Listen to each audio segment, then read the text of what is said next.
Greetings to everyone out there in the NoDQ galaxy. Welcome to NoDQ video here on NoDQ.com and the YouTube channel, youtube.com/AaronRiftNoDQ. This is the final edition of NoDQ video until WrestleMania 34, which is this coming Sunday. NoDQ.com, of course, has you covered with all the latest news and rumors. I have your questions, your final questions regarding WrestleMania 34. Let's get started today with your questions.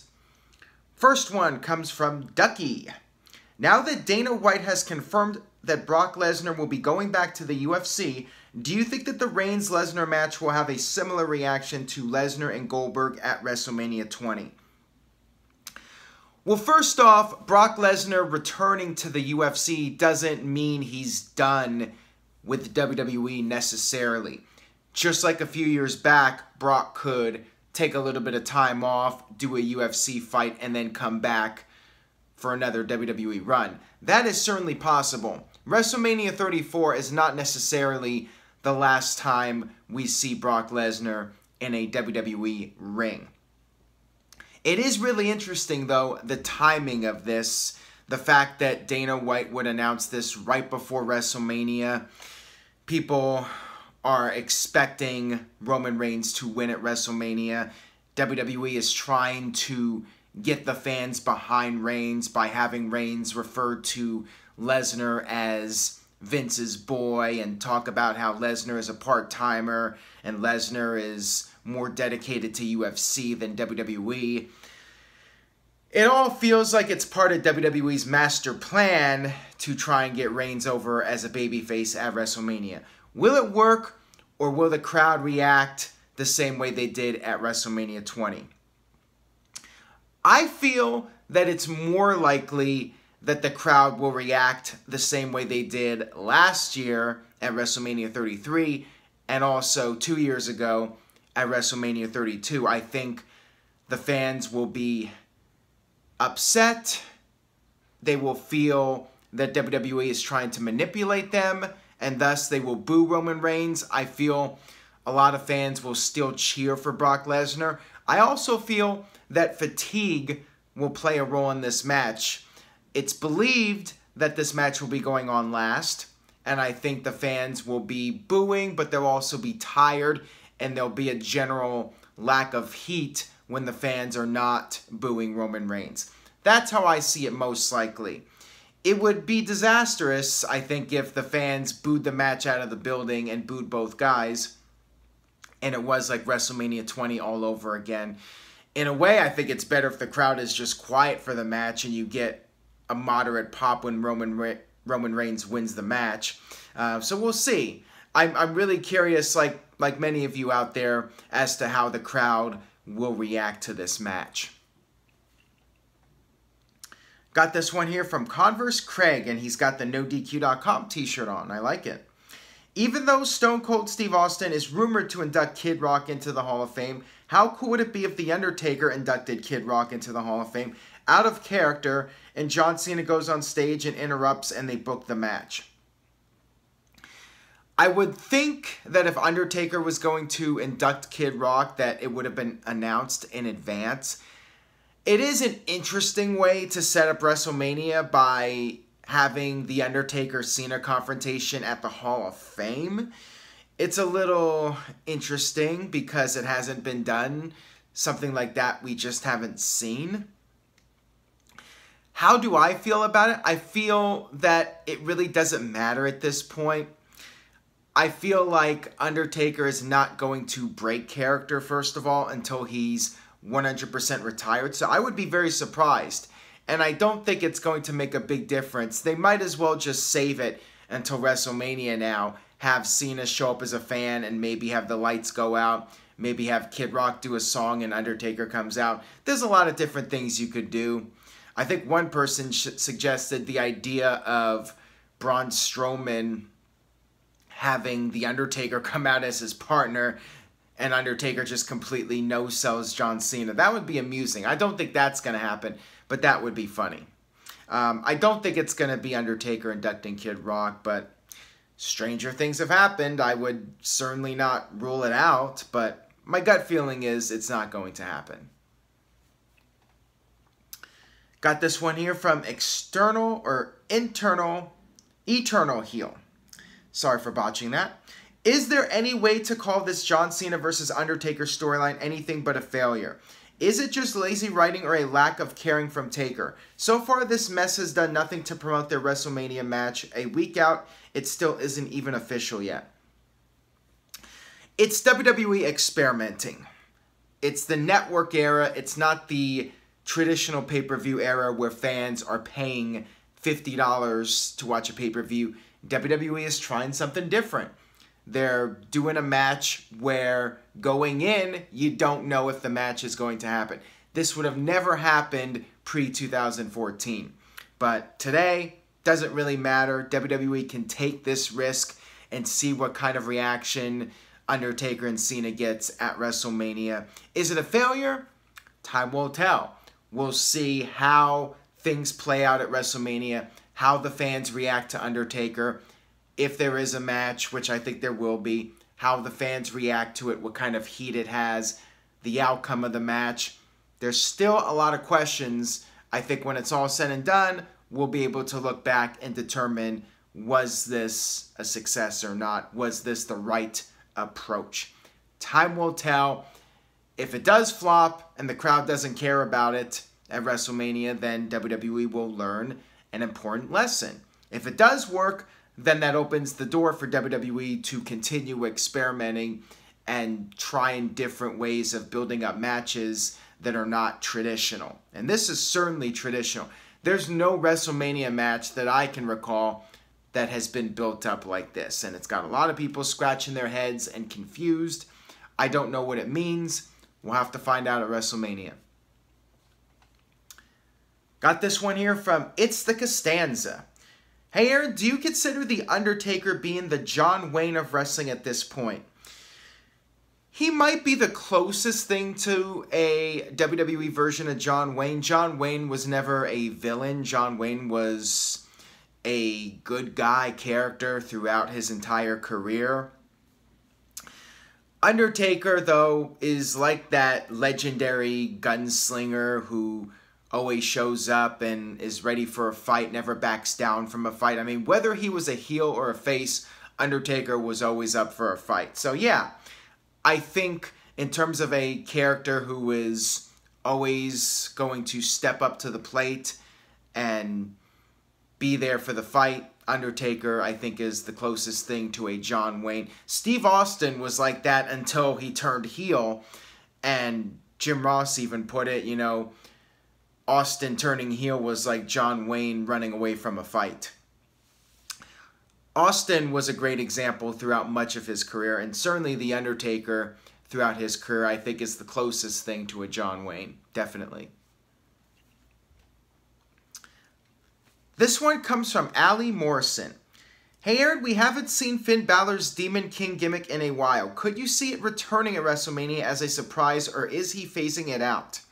Great question. I did talk about this during the predictions video, which if you haven't checked it out yet, go check it out. 94 minutes, the longest video ever posted on NoDQ's YouTube channel.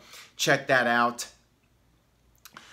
I think Balor should be the demon at WrestleMania. If you're going to do the demon gimmick, WrestleMania is the place to do it. If he's not the demon at WrestleMania, then I think that that's the sign WWE has decided to scrap the whole demon persona, period. Because if you don't do it at WrestleMania, when are you going to do it? He didn't do it for the Elimination Chamber when he had a title shot, a title opportunity, excuse me, for WrestleMania. He did not whip out the demon gimmick for that. If he doesn't do it for WrestleMania, I think it's done. I think it should be done, though. I like the demon gimmick. I think it's marketable. You could sell action figures. To me, it's money. It's a gimmick that you should do and take advantage of. But WWE might not want to do it anymore for whatever reason. We'll find out at WrestleMania. This one comes from Samish. Hey Aaron, if you get a chance to produce this year's post-WrestleMania Raw, What would your plans be? How would you start the show and end the show? And to not forget, who would be the surprise comeback? Well, I think I would have Bobby Lashley show up, of course. Bobby Lashley has been rumored to be returning to WWE. He would be my big name. Also bringing back Samoa Joe and Big Cass, although I think Joe and Cass should be at WrestleMania. But Lashley, I think, would be a great name to have appear at WrestleMania and have him in the final segment. Do something similar to when Brock Lesnar returned. Something completely out of left field that people are not expecting. I would open the show with a teaser for the main event. I would try to hook in people, get them invested in the 3 hours, and then at the end of the show, you shoot a big angle with Lashley or somebody to keep those people invested post-WrestleMania, because people tune in for WrestleMania, they tune in for the post-WrestleMania edition of Raw because it's a big show. So you want to do something. You want to hit a home run on that post-WrestleMania Raw. You want to keep people invested. So I would bring in some people from NXT. I would have a hot show, great matches, start some new storylines, and just fire on all cylinders. Make it the best edition of Raw you possibly can. Fast-paced, one good segment after another, lots of things happening to keep people invested past WrestleMania season. That's what I would do. This one comes from They See Me Rollins. This year's WrestleMania card looks great and it will probably be a strong show, but will it be ruined by yet another terrible finish, the Universal title match? I think that with a 7-hour show, it's inevitable that people are going to be burned out by the main event. If it is in fact Reigns versus Lesnar, I think it is going to end on a sour note yet again. So people should be prepared for that. Don't judge the whole WrestleMania event based on Roman Reigns versus Brock Lesnar or whatever the final match is if it's a letdown. I just hope WWE has something planned for Reigns versus Lesnar. I hope it's not the predictable Reigns as a babyface overcomes the odds and it's a repeat of WrestleMania 32 with Reigns standing tall with the title. I really hope WWE does something different, ends WrestleMania with a shocker. The match itself, if Reigns versus Lesnar is going on last, first of all, do something different. Make it no holds barred. Have them brawl in the crowd. Have them fight in the concession stands. Do something different with these guys. Give it something to make it memorable and take it a step above what the WrestleMania 31 match was. That's the first thing. Second thing is the ending. I'd love to see Paul Heyman double-cross Brock Lesnar and join up with Roman Reigns and finally turn Reigns full-fledged heel. I would love it. WrestleMania 17, Roman Reigns shakes hands with Paul Heyman, and you have that recreation of Austin McMahon. Only this time, it's what a lot of fans want to see. Roman Reigns finally go full-fledged heel with Paul Heyman and just be an ass-kicking machine. That's what I would like to see. Now let's go back to reality here. I think it's going to be Roman Reigns overcoming the odds. He's going to take all the suplexes. He's going to hit all the Superman punches. But in the end, he's going to hit like 3 spears. And then he'll beat Brock Lesnar. He'll slay the beast, according to Michael Cole. The big dog has slayed the beast at WrestleMania. And Roman Reigns will begin his next title run. And he'll come out the next night. Maybe he'll do the same exact promo where he doesn't say anything. And then he'll say, I slayed the beast, and then walks off or some lame crap like that. That's what I think is going to happen, unfortunately. This one comes from Cardo Perez. How do you feel that the Cruiserweight title match will be on the pre-show? Me personally, trying to boost viewership and having a huge build-up to just have it on the pre-show? Wouldn't it benefit 205 Live being on the main card of the grandest stage? Absolutely. I've been saying this for weeks. I said, if WWE really wants to reboot 205 Live and get people to care about it again, you have to put the match on the main card. But realistically, you got 2 guys that just don't have the star power.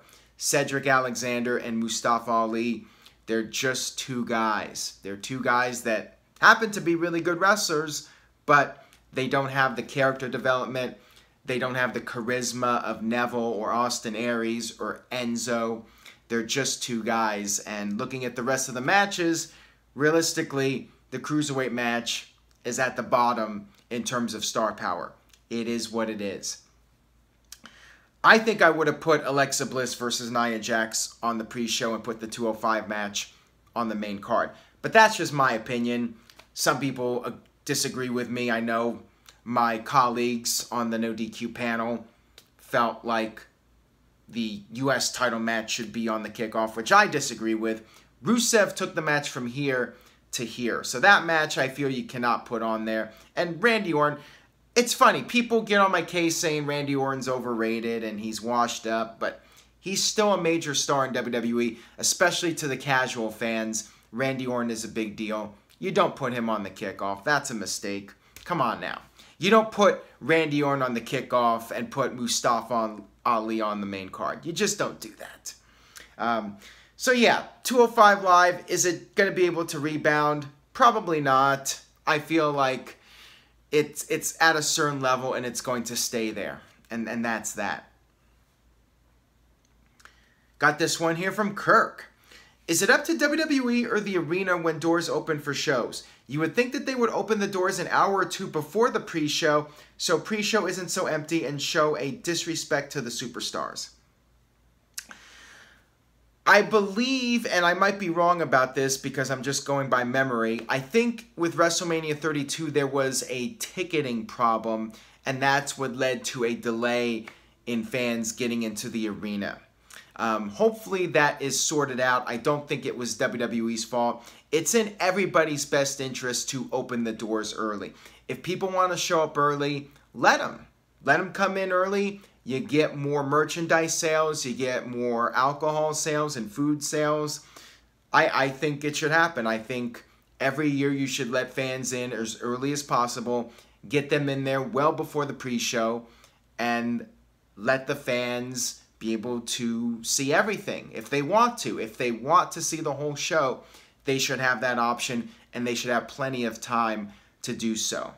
Hopefully WWE and the venues have learned from the past and everything will be smooth sailing. Give yourself time, you know. Technical issues can happen. With 70,000 people, there's definitely the possibility of something going wrong. So give the people more than enough time to get into the building so you don't repeat WrestleMania 32 with guys like Ryback and Kalisto having to work in front of a few thousand people. Got this one here from Mr. Yuck. Who are the top contenders for the GM of Smackdown Live? Mark Henry, perhaps? I've heard a lot of rumors about this, a lot of names that have been floating around. Mark Henry is one of them, and he makes a lot of sense, I think. With him going into the Hall of Fame, you could have him step into a non-wrestling role, but he can be on television regularly. I do like it. Maybe if he wears that salmon suit every single week, that would increase the ratings. That would be awesome, by the way. Mark Henry wearing that salmon suit every week as the GM, I'd be down for that. Hulk Hogan is another name. Now, WWE has denied him coming back, but anything can happen. WWE could be swerving people. Hogan would be a nice choice. Edge or Christian would be good choices. Maybe Jeff Jarrett coming back and being the GM. That's a possibility as well. A lot of different options. What do you guys think? Leave a comment. Let me know. And speaking of the Smackdown GM from SCW Wrestling Channel, with much speculation of a change of Smackdown Live GM after WrestleMania, many seem to look past the Raw GM position with Kurt Angle feuding with Stephanie Triple H. Could we see a swerve after WrestleMania with Kurt Angle becoming the Smackdown GM and a heel GM filling in on Raw? I like it. That's a creative idea. Maybe you have Kurt Angle and Ronda Rousey win at WrestleMania, and then the next night, Stephanie fires Kurt Angle, much like she fired Mick Foley. You can have Kurt Angle appear Tuesday night saying, you know what? I got fired, but now I'm the GM of SmackDown. I like it. I think that's a creative idea. And I would definitely endorse that idea for Kurt Angle to keep him in a role, but you change things up a little bit, get him over to SmackDown, and then you could have somebody else on Raw just to change things up and keep things fresh. Keep Kurt Angle in a mostly non-wrestling role, but you freshen him up by having him go from Raw to SmackDown. So I'm definitely a fan of that. Got this one here from That's Gotta Be Kane. After watching NXT from this past week, I have a sneaking suspicion that Lars Sullivan is going to be Braun Strowman's tag team partner for Mania. What do you think of the idea, and do you think it's likely given the other options? I think if Lars Sullivan makes any appearance at WrestleMania, it will be in the Dre. I don't think you're going to have any NXT stars in a major WrestleMania role because there are guys returning from injury like Samoa Joe and Big Cass. I think that they are on the priority list as far as filling in big spots at WrestleMania. I think you might see 1 or 2 NXT cameos in the Dre, and who knows, Lars Sullivan could be a dark horse to win the Dre if he's in it. But I don't think you're going to see any NXT guys in a role other than an appearance in the Dre. I think you'll likely see a couple of NXT guys or gals, or both, debuting the next night, the Raw after WrestleMania. I could see Lars Sullivan possibly debuting. Maybe not this soon. Maybe not this soon for Lars, but certainly guys like Drew McIntyre, Andrade, Cien Almas, I could see those guys, Authors of Pain, possibly debuting the night after WrestleMania for sure. This one comes from Aaron Rift, Should Be King. One of my favorites. Odds on Big Show being Braun Strowman's tag team partner this Sunday. I'm calling it. It's such a WWE thing to do whether we like it or not. Could very well happen. Could be one of those odd couple situations where a nemesis of Braun Strowman teams up with him. Could be Big Show. Could be Kane.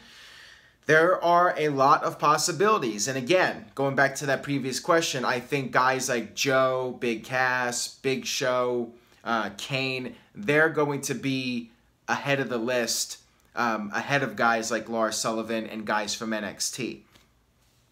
I think there's a relatively decent chance of it happening. Big Show is booked for the greatest Royal Rumble in Saudi Arabia. He could very well show up at WrestleMania as Strowman's tag team partner. Would be interesting. You got that odd couple dynamic, like I said. Big Show could also appear in the Andre Battle Royal too. I would not be surprised if Big Show does make some sort of appearance at WrestleMania, considering he's ready to go. He's recovered from hip surgery. He has signed a new contract, and he's not done yet. He's got more to do in WWE. Got this one here from Steve Appleby. Hey Aaron, I saw a rumor a while back saying Paul Ellering was to not join the Authors of Pain to the main roster. If true, and with the rumors of Authors of Pain coming up from NXT after WrestleMania, would it be a good fit to align them with Paul Heyman instead? You could do that, but I think Paul Heyman, if he's going to stay in a manager role in WWE, I think he's best off with Ronda Rousey, quite frankly. Authors of Pain, I think, are best with Paul Ellering. I think they make a good team. I think Paul Ellering should be on the main roster, continuing to manage the Authors of Pain. I like it. I don't see a problem with it. I don't think that it's necessary to change things up in this regard. I think if it's not broken, don't fix it. They work well together as a team. I say have Paul Heyman continue to manage them on the main roster. That'll wrap it up for this edition of NoDQ Video here on NoDQ.com and the YouTube channel. Thank you all for watching. If you enjoyed today's video, please share it. I know you have friends that watch wrestling. Tell them about this video. Tell them to check out NoDQ.com for WrestleMania coverage. Any way you can help out is greatly appreciated. Word of mouth really goes a long way. So please, if you could just take 1 minute of your day, Share this video on Facebook or Twitter, any social media site, and tell your friends. Tell your friends that watch wrestling to check out this video, check out NoDQ.com, and check out the other videos, WrestleMania predictions, all that good stuff. Stay tuned. I will be back this weekend with NoDQ Live, post NXT, post WrestleMania, post Raw, post Smackdown, 4 NoDQ Lives in a row, NoDQ Review coming back next week. Lots of great content for you guys. Stay tuned for the very latest, and I will see you guys next time.